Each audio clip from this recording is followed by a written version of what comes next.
Dear students, welcome to the new lecture of Introduction to Cryptography.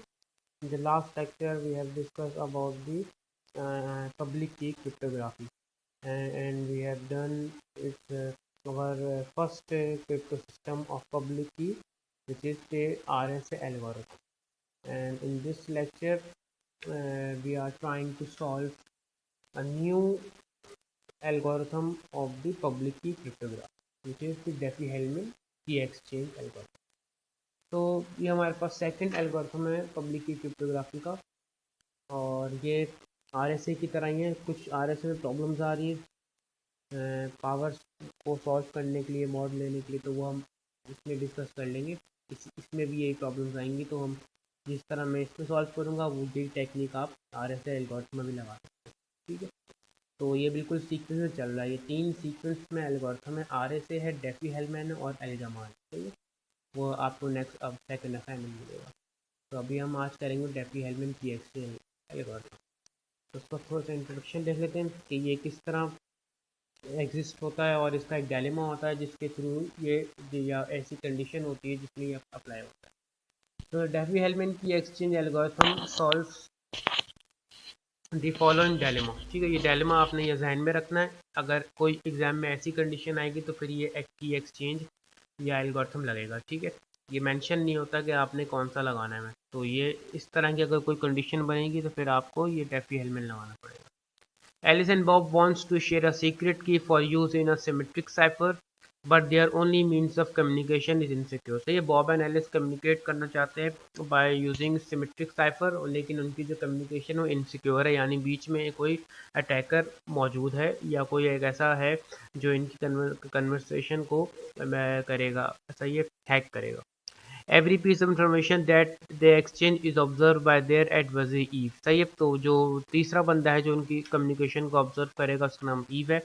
वो इनकी information को watch करेगा या इनके कम्युनिकेशन को हैक करेगा। How is it possible for Alice and Bob to share a key without making it available to Eve. सही, question उसका ये है कि कैसे एक्सचेंज करेंगे without it available to Eve. At first glance, it appears that Alice and Bob face an impossible task. It was a brilliant insight of a Duffy and Hellman that दो बंदे थे जिन्होंने बनाया था, that difficulty of the skill logarithm problems of the field P prime से provides a possible solution। ठीक है, तो डेफी और हेलमैन ने इस तरह की कंडीशंस को टारगेट की है और सॉल्व करने की कोशिश की और एक एल्गोरिथम बनाया है। The first step is for Alice and Bob to agree on a large prime t। सही, जैसे आपने RSM में था, यहाँ भी आपके लार्ज एक प्राइम होगा। And non integer g modulo p। सही है, g और प्रिमिटिव रूट होता है। सही है, तो ये भी आप अभी आप देखिएगा कि नेट पे सर्च कीजिएगा कि ये प्रिमिटिव रूट्स क्या होते हैं। ठीक है, ये आपको जिन्होंने प्योर मैथमेटिक्स पढ़ी उनके लिए तो बहुत आसान सी चीज़ है कि प्रिमिटिव रूट्स क्या होते हैं। जिन्होंने अप्लाइड्स के स्टूडेंट्स हैं, जिन्होंने नहीं पढ़ा है, वो ज़रा नेट पे सर्च करें और तो उनको पता चलेगा कि ये प्रिमिटिव रूट्स होते हैं। ठीक है, खैर Alice and Bob made the values of P and G public knowledge. सही है, पी और जी को पब्लिक कर देंगे, हर कोई देख सकता है। For example they might post the values on their website. सही है, हो सकता है कि एग्जाम्पल के तौर पर ये दोनों ने अपनी वेबसाइट पे अपनी जो पब्लिक की वो कर लिया और ईव ने भी इसको देख लिया। ठीक है, no then for various reasons to be discussed later, it is best if they choose G such that its order in field prime P is a large prime। ठीक है, तो कोशिश ये होगी कि हम ज़्यादा बड़े से बड़े नंबर लें ताकि हमारे पास जो G का ऑर्डर आएगा वो प्राइम P से मॉडलो N से सॉल्व हो सके। ठीक है, तो लार्ज प्राइम हम कोशिश करेंगे हम लेंगे। सर बाय मैनुअल तो हम नहीं ले सकते, लेकिन ये मैं जो कंप्यूटर जो सिमुलेशन होती है उसमें ये बहुत बड़े लेते हैं, मोर देन यानी 1000 से ऊपर की बिट पे लेना पड़ता है। The next step is for Alice to pick a secret integer a that she does not reveal to anyone। सही है, फिर क्या करेगा जब उन्होंने अपनी पब्लिक जो की है वो अगर उन्होंने वेबसाइट पे डाल दिया, तो अब एलिस क्या करेगा, एक सीक्रेट इंटीजर ए करेगी जो किसी को बताएगी नहीं। While at the same time Bob picks an integer B. सही है, ए एलिस लेगा, बी बॉब ले लेगा। सही है, अब ये दोनों आपस में सीक्रेट रखेंगे। Then Bob and Alice use their secret integer to compute। Alice compute करेगी g raised to power a जो उसकी सीक्रेट होगी mod p, और b बॉब करेगा g raised to power b जो उसके सीक्रेट की होगी और mod p के रिस्पेक्ट। ठीक है, The next exchange these computed values. Alice sends A to Bob. Alice A करेगा, ये जो ए कंप्यूट किया होगा वो बॉब को सेंड करेगा, बी ने जो कंप्यूट किया होगा वो एलिस को send. Note that Eve get to see the values of A and B since they are sent over the insecure communication channel. Eve इन दोनों A और B की वैल्यूज को उसके पास मौजूद होंगी, लेकिन उसको ये स्मॉल है और स्मॉल ही पता नहीं होगा. तो उसके लिए क्या करेगा, ईव बारी बारी कहेगा कि ये जो आंसर है ये किस पावर से सॉल्व कर रहा है, तो वो बारी बारी पावर को चेक करता रहेगा, चेक करता रहेगा, चेक करता रहेगा. अगर कोई छोटी प्राइम नंबर होगा तो वो 2 मिनट में इसको सॉल्व कर लेगा. तो यही वजह है कि RSA, डेफी हेलमैन, एल्गमाल में हम क्या करते हैं कि जो प्राइम नंबर होते हैं वो लार्ज लेते हैं, ताकि इतनी कंप्यूटेशन इतना क्रिटिकल हो जाए कि इसको सॉल्व करने में बहुत प्रॉब्लम हो उसको ब्रेक करने की. ठीक है, यही वजह है कि हम इसको लार्ज नंबर क्यों लेते हैं. The values that they compute A prime B prime respectively are actually the same. तो ये जो वैल्यूज ये कंप्यूट करेंगे, ठीक है, यहाँ से जो कंप्यूट करेंगे वही है. सही है. फाइनली बॉब एंड सीक्रेट, ये इसको प्राइम के फॉर्म में सॉल्व करते हैं, कंप्यूट करेगा, इसको जब वापस लेकर आएंगे Alice and Bob use their secret integer to compute. तो ये इस तरह सॉल्व करेंगे. सही है. ये जी रेस्ट पावर है, ये बी रेस्ट पावर है, मॉड प्राइम में आ जाएगा. अब ये जी रेस्ट पावर बी है तो ए रेस्ट पावर बी. सही है. कोई बॉब के पास ए पहुंचा होगा और एलिस के पास बी पहुंचा होगा. ठीक है, कैपिटल बी, जब इन्होंने एक्सचेंज किया होगा. This common values is their exchange key. तो जब इन्होंने एक्सचेंज की होंगी तो उनको हम एक्सचेंज की एल्गोरिथम कहते हैं. The Diffie Hellman key exchange algorithm is summarise in table 2.2. ठीक है, थोड़ा आइडिया होगा ये की एक्सचेंज एल्गोरिथम कहलाता है, यानी अपनी प्राइवेट की एक्सचेंज कर रहे हैं. ठीक है, पब्लिक एक की भी है और एक प्राइवेट, क्योंकि पब्लिक की क्रिप्टोग्राफी में 2 कीज आपको चाहिए होगी. सही है. अ trusted party chooses a publish a large prime P and integer G having large prime order in field P. Private computation होगी, वही एक सीक्रेट की होगा जिसकी वजह से वो ए कंप्यूट करेगा, उसके पास बी होगा सीक्रेट जिसके पास बी कंप्यूट करेगा. ठीक है. एलिस ने जो कंप्यूट किया होगा वो बॉब को भेजेगा. सही है. बॉब ने जो बी कंप्यूट किया होगा वो एलिस को भेजेगा. सही है. For the private computation compute the number B. अब एलिस के पास बी पहुंच चुका होगा तो अपनी सीक्रेट किसी उसको सॉल्व करेगा. बॉब के पास क्या पहुंचा होगा ए, वो अपनी सीक्रेट किसी उसको सॉल्व करेगा. सही है. द शेयर्ड की वैल्यू दोनों की सेम होनी चाहिए. इस इक्वेशन से आप इसको आराम से चेक कर सकते हैं. ठीक है. तो ये हमने काम करना है डेफी एलिमेंट में की एक्सचेंज एल्गोरिथम से. एग्जाम्पल सॉल्व करते हैं. Alice and Bob agree to use prime P. Alice and Bob ने एक मुआहदा किया हुआ था कि वो जो यूज करेंगे दोनों मुत्तफिक थे कि वो पी ले लेते हैं 941. सही है. एंड द प्रिमिटिव रूट, जब ये पहले बात की थी तो देखिएगा है क्या, जी इज इक्वल टू 627. ये दोनों ने पहले सेलेक्ट किए हुए. ठीक है. ये आपके पास या तो गिवन होंगे या फिर आपने खुद ले लेंगे. जैसे RSA में आपने 2 प्राइमरी नंबर खुद लेने थे, तो इसी तरह आप P और G आप खुद ले लें या आप गिवन होंगे. ये जो आपकी किस्मत में होगा वो आएगा पेपर में. ठीक है. एलिस चूजेस द सीक्रेट की A 347 एंड कंप्यूट्स. एलिस की सीक्रेट की है, ये साइड सी बात है, गिवन होगी 347 है, और उसने कंप्यूट की वैल्यू क्या कंप्यूट की, इक्वेशन में रख के आपको बताता हूँ. जैसे ये कंप्यूट की जी रेस्ट टू पावर है. अब आपके पास क्या है, जी की वैल्यू क्या है 627 रेस्ट टू पावर 347. ये इतना बड़ा नंबर है कि मैथ्स कैलकुलेटर आपका आंसर तो कुछ देगा नहीं हो, हर चीज़ कैलकुलेटर नहीं देती. सही है. तो यहाँ पर आपको अपनी मैथमेटिकल स्किल्स लगानी पड़ेंगी. मैं बताऊंगा अभी करके आप क्या लगाएंगे. सही है. मैं आपको बताता हूँ अभी इसके लेक्चर के एंड में. ठीक है. तो फिर यही टेक्निक, अगर कोई पावर आपकी सॉल्व नहीं हो रही, कैलकुलेटर आंसर दे रहा, तो यही आप RSA में कर लीजिएगा. ठीक है. खैर 627 रेस्ट टू पावर 347 को सॉल्व किया, मॉड 941 से आंसर आएगा 390. ठीक है. सिमिलरली बॉब ने चूज की थी, बॉब की सीक्रेट के 781, ये बहुत बड़ी है. इसी तरह 627 रेस्ट टू पावर 781 मॉड 941 करेंगे, बी एक वैल्यू आ जाएगी. बॉब के सही है. बॉब ने ये चूज की थी सीक्रेट की जिससे इसने बी कैलकुलेट किया, एलिस ने किया.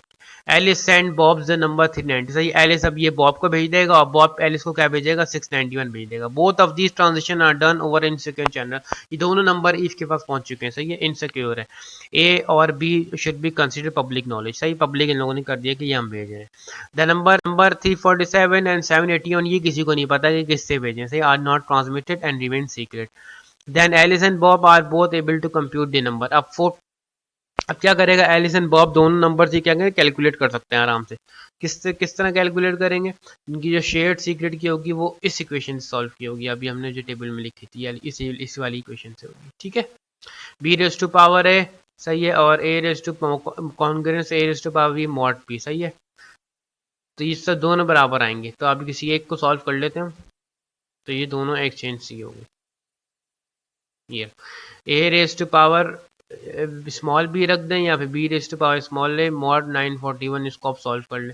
तो 6 आपके पास है 627 रेज टू पावर 747 इंटू 781 सही है। इनको अलग अलग सॉल्व कर लें आप, या एक साथ सॉल्व कर ले, मॉड ले लें 941 से, जो आंसर निकल कर आएगा वो आएगा 470, ठीक है। तो ये आपने इनकी शेयर जो की थी ये आपके पास आई है, ठीक है।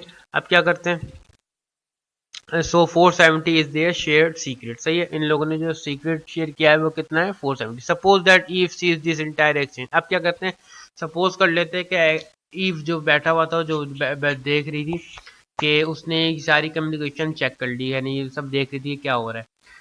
She can reconstitute Alice and Bob's share key if she can solve either of the conflict. अब वो क्या करेगी, इनकी सीक्रेट की यानी इस सीक्रेट की को चेक करने की के क्या होता है। तो अब 6 इसके पास तो आंसर आ चुका था कि ये पब्लिक हुई भी है सही है। ये तो 390 मॉड 941 और 627 इस टू पावर है। अब इस ए की पावर वो कितने कर सकती है, तो ये इसके लिए बहुत मुश्किल होगा। तो इसलिए क्या कहते हैं कि ए की वैल्यू क्या क्या डालेगी कि आंसर 470 निकले, वो करती रह जाएगी फिर से सही है। तो इसलिए यही वजह होती है कि बहुत बड़े हम प्राइम नंबर लेते हैं ताकि प्रॉब्लम हो जाए। Since then she will know one of their secret exponent. As far as is known, this is the only way for Eve to find the secret shared value without Alice or Bob assistance. ठीक है। Of course, our example uses numbers that are much too small to afford Alice and Bob any real security. ये इसके हिसाब से भी बहुत कम है. Since it takes very little time for Eve's computer to check all possible power of 627 mod 91. सही है, वो अपना उसके लिए आसानी होगी, लेकिन कर बाय हैंड तो मुश्किल होगा, लेकिन कंप्यूटर से चेक करेंगे तो उसकी सिमुलेशन से ही बहुत करीब आसान हो जाता है सही है। Current guidelines suggest that Alice and Bob choose a prime P having approximately, अभी जो बताया था मैंने आपको शुरू में, 1000 बिट्स सही है। 2 रेज़ टू पावर 1000, कम से कम अप्रोक्सीमेटली इतने बड़े नंबर आपने लेने। and an element g whose order is prime and approximately p divided by 2, then Eve will face a truly difficult task. ठीक है, ये एक सारी कहानी है इसकी। In general, Eve's dilemma is this. ये है हमारे, she knows the value of a and b, so she knows the value of g raised to power small a and g raised to power small b. She also knows the value of g and b, so if she can solve the discrete logarithmic problem, सही है, discrete logarithm आपके पास होता है, इसको DLP कहते हैं, so discrete logarithm problem, then she can find a and b, after which it is easy for her to compute Alice and Bob's shared secret values g raised to power a b. It appears that Alice and Bob are safe provided that Eve is unable to solve the DLP, but this is not quite correct. It is true that one method of finding Alice and Bob's shared value is to solve the DLP, but that is not the precise problem that the Eves need to solve it. The security of the Alice and Bob's shared key rest on the difficulty of the following potential easier problem. ठीक है, तो ये हमारे पास पूरा है कि ये dilemma है ईव का, और ऊपर वाला डायलेमा था एलिस एंड बॉब का, ठीक है। ये अच्छी तरह आप देख लीजिए, याद कर लीजिएगा। तो ये इस तरह प्रॉब्लम्स हो सकती हैं आपके पास की एक्सचेंज में, अगर हमारे पास कोई दो पब्लिक दो कीज हो, एक पब्लिक हो एक प्राइवेट हो, तो उसको उस तरह एक्सचेंज किस तरह करते हैं, ठीक है। ये इसकी डेफिनेशन है।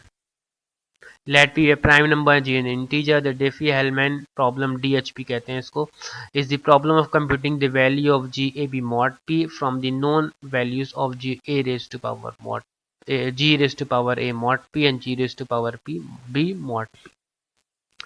ठीक है, it is clear that the DHP is no harder than the DLP. सही है, इस मुश्किल नहीं है। डिस्क्रीट लगा था प्रॉब्लम होते हैं जैसे हमने ये सॉल्व किए वैल्यूज को RSA में, इसी तरह ये Diffie-Hellman में भी सॉल्व होगा। If eaves can solve the DLP, then she can compute Alice and Bob's secret exponent a and b from the intercepted value of A and capital B, and then it is easy for her to compute their share की. सही है. तो ये power logarithm power को solve करते रहेंगे तो वहां से फिर ये इसको इनकी जो शेयर की है वो रिकवर कर सकती है. In fact Eve needs to compute only one of A and B. ठीक. But the converse is less clear. Suppose that Eve has an algorithm that efficiently solve the DHP. Can she use it to also efficiently solve the DLP? The answer is not known. सही है. तो इसका reverse अभी तक clear नहीं है कि क्या ऐसा हो सकता है कि ये रिवर्स प्रोसेस इसका पॉसिबल हो या नहीं हो. तो इसका अभी तक हम कुछ कह नहीं सकते. ठीक है. तो ये हमने करना है डेफी हेलमैन हमारे पास था ये. ठीक है. नेक्स्ट है हमारे पास द एल्गेमान पब्लिक की क्रिप्टो सिस्टम. ये आपका असाइनमेंट नंबर 2 है. ठीक है. यहाँ पे जाने के लिए आपको RSA और डेफी हेलमैन इतनी ज़बरदस्त तरीके से आना चाहिए कि ये एल्गेमाल फिर आप बस गुजर जाएं, यानी इतना आपको परफेक्ट होना चाहिए. क्योंकि ये आपके पास में एग्जाम में थोड़े बड़े प्राइम नंबर आते हैं, टाइम कम होता है और ये सॉल्व होता है, तो मोस्टली स्टूडेंट्स के जो पब्लिक की क्रिप्टोग्राफी क्वेश्चन होते हैं वो रह जाते हैं. ये शिकायत करते हैं स्टूडेंट्स के. तो लेकिन शिकायत करने से बेहतर ये कि आप इस पे काम करें, यानी आपके पास बहुत टाइम है, घर पर ही हैं आप लोग, तो इसकी ज़्यादा से ज़्यादा प्रैक्टिस करें. तो आपका सेकंड असाइनमेंट एल्गेमान पब्लिक की क्रिप्टो सिस्टम, ये मैं आपको शेयर कर दूंगा, इसको पढ़ें. सही है. इसमें ये सारी इसके एल्गोरिथम आपके पास गिवन है. वर्डिंग को शॉर्ट कर लें, वर्डिंग को हटा के इसके एल्गोरिथम जिस तरह टेबल बनाया हुआ ये सब इस तरह करें. सही है. और ये इसकी एग्जाम्पल है 2.8. इसमें ये कैसी वैल्यूज़ निकाली में ये आपने ज़रा देखना है कि ये मैं आपको एक तरीका भी कराऊंगा, उसी तरीके से आप इसको कर लीजिएगा.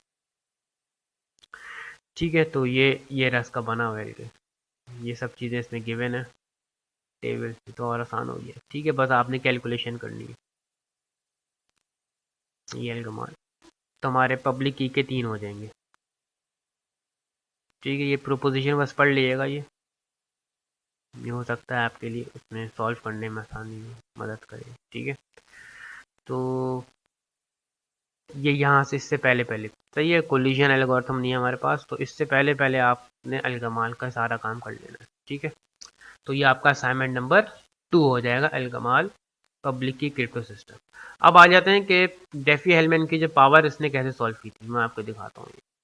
मैंने सॉल्व कर दिया एक पेपर पे आप लोग के लिए, ताकि कोई प्रॉब्लम हो तो आप देख सकें. ये चीज़ ये वाली ये कैसे सॉल्व की. ठीक है. चलिए 627 इज टू पावर 347 मॉड 941, ये ना देख लो 347 मॉड 9. ठीक है. अब आपने सबसे पहले काम क्या करना होगा, जो पावर होगी ना, ये जो जी की जो पावर निकालनी थी 47, इसको आपने सॉल्व कर लें डेसिमल नंबर. सही है. बाइनरी डेसिमल, ये आपको पता है कि सबने डिस्क्रीट मैथमेटिक्स पढ़ी है, इसको आप 2 से डिवाइड करेंगे, रिमाइंडर नहीं आती. ठीक है. आपने इसको सॉल्व किया 2 से डिवाइड कर, जो स्टार्टिंग यहाँ से करते थे यहाँ से, तो आप इसको लिख दें 1 0 1 0 1 1 0 1 1 आपने यहाँ. ठीक है. फिर क्या करना है आपने स्टार्ट यहाँ से करना है. सही है. फिर 2 रेज़ टू पावर 0 स्टार्ट करना है और वहाँ तक जाना चाहते हैं नंबर, तो 2 रेज़ टू पावर 0 1 2 3 4 8 तक आ जाए. ठीक है. सॉल्व कर ले. 2 रेज़ टू पावर 0 1 होगा, फिर 2 रेज़ टू पावर 2 1 2 होगा, 2 रेज़ टू पावर 2. सही है. सही है. फिर 2 रेज़ टू पावर 3, ये इस तरह आप करते करते यहाँ लिख देंगे. सही. जब आप इसको ऐड करेंगे तो ये कर देंगे 247 मिल जाएगा. क्लियर. तो ये आपने एक्चुअली 347 का ब्रेकअप किया इस तरीके से, पहला स्टेप ये होगा. ठीक है. अब इस 347 का जो ब्रेकअप किया है, तो इसका आपको पता चल गया कि 627 को आपने 347 को ब्रेकअप किस तरह करना है. अब 627 का पहला ब्रेकअप क्या होगा, 256 इसकी पावर बन जाएगी. फिर दूसरा ब्रेकअप क्या होगा, 664 होगा, फिर 16 होगा, फिर 8 होगा, फिर 2 होगा, 1 होगा. तो ये बेस से पावर ऐड करेंगे कितने बन जाएगी, 347 बन जाएगी. समझ आ रही बात. तो ये ब्रेकअप किया हमने और मॉड 941 ऐसे दिया है. अब इनका बारी बारी हमने मॉड लेना और आंसर निकालना. तो सबसे पहले हम स्मॉलेस्ट से स्टार्ट करें. तो 627 मॉड 941, तो यही एज इट इज आ जाएगी क्योंकि छोटा है 941 से. 627 का होल उसका 941 कैलकुलेटर से आ रहा है, आप इसको सॉल्व कर लीजिएगा. सही है. 732 आ रहा है. अब रेज़ टू पावर 8 है. अब 8 ये नहीं आ रहा होगा, तो अब 8 को ब्रेक करेंगे. 2 ये 2 निकल चुके हैं ना, तो इन रिजल्ट्स को ब्रेक यूज़ कर लेंगे. तो 2 8 है, हम 2 पावर में ब्रेक कर सकते हैं इसको, सही है। तो 627 2 रेज़ टू पावर स्क्वायर को आपने 4 टाइम्स कर लिया, सही है, ताकि बेस में पावर करें तो 8 बन जाएंगे। अब 627 की रेज़ टू पावर 2 का आंसर कितना, 732 यहाँ पर रख देंगे, सही है, सही है। इनको आप इन चारों को आप सॉल्व करेंगे, सही है, मल्टीप्लाई करेंगे, सही, और फिर मॉड ले लेंगे 941, ठीक है। अब इसमें 3 एक साथ किए हुए और एक अलग किया हुआ है, सही है। ये इसलिए किया क्योंकि शायद कैलकुलेटर का आंसर नहीं आ रहा हो, तो इसलिए मैंने इसको अलग अलग किया, सही है। आप देख लीजिएगा जिनके पास कैसे हो गए नए कैलकुलेटर है, नए मॉडल, तो उसमें ही चारों एक साथ हो जाएंगे, नहीं हो रहे थे फिर अलग अलग कर लीजिएगा। तो इसका आंसर आ रहा है 760, ठीक है। अब नेक्स्ट की पावर कितनी है, 16 है। अब 16 पावर तो मतलब मेरे पास 8 का आंसर आ चुका है, 2 का आंसर आ चुका है, तो मैं और आसानी हो गई, तो मैं 8 और 8 ले लेता हूँ, 2 ले लेता हूँ। तो 760 का ले लिया, 941 के साथ करेंगे तो आ जाएगा 767, कैलकुलेटर चेक कर लिएगा, ठीक है। अब यहाँ पर 8 का भी आंसर आएगा, 16 का भी आंसर, तो 64 का हम निकाल लेंगे 16 16 16 करके, सही है। इसी तरह से सॉल्व कर लेंगे, तो 64 का आंसर आएगा 548, ठीक है। आगे चलते हैं, फिर कितना है, पावर देख लेते हैं, 64 के पास है हमारे पास 256, सही है। फिर 256 है पावर, सही है। तो 256 पावर को आप 64 में किया होगा, सही है। इस तरह ब्रेक करके आपने इसको सॉल्व कर लिया, 548 यानी इस वाले आंसर को, सही है, कर लिया। तो इसको आप इस तरह ब्रेक करेंगे तो यही RSA में अगर पावर बड़ी आ रही है तो आप इसको इस मेथड से कर लें, सही है। तो आपका मॉड निकल कर आ जाएगा, सही है। सबके आंसर को रख दें वहीं इक्वेशन 1 में, मल्टीप्लाई करा दें, सही है। 3 कर लिए मैंने, ताकि कैलकुलेटर 3 का आंसर दे रहा था।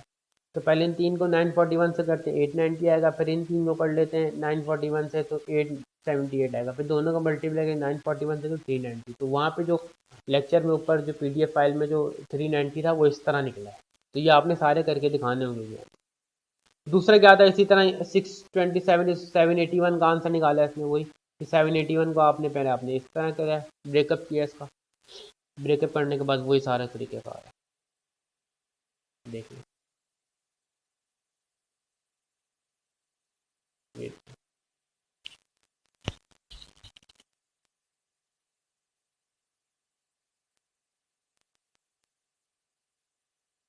ये पिक्चर, ये भी मैं आपको व्हाट्सएप कर दूंगा, तो वहाँ से ठीक है। तो 691 ये इस तरह है। तो यही आप RSA में कर लिएगा, जिन स्टूडेंट्स को प्रॉब्लम हो रही है इस तरह कर लिएगा, ठीक है। ये मैंने करके दिखा दिया आपको। तो अब ये अब RSA और डेफी हेलमैन की एग्जाम्पल सॉल्व करने, कुछ प्रॉब्लम हो तो व्हाट्सएप पे ग्रुप पे शेयर मुझसे पूछ लीजिएगा, CR से, वो मुझे बता देंगे। और ये असाइनमेंट नंबर जो सेकंड असाइनमेंट है, ये इसकी डिटेल भी मैं आपको CR को सेंड करता हूँ, तो वो आपको और मज़ीद क्लियर कर देंगे, सही है। इंशाल्लाह नेक्स्ट वीडियो मिलेंगे, तब तक के लिए अल्लाह हाफिज़।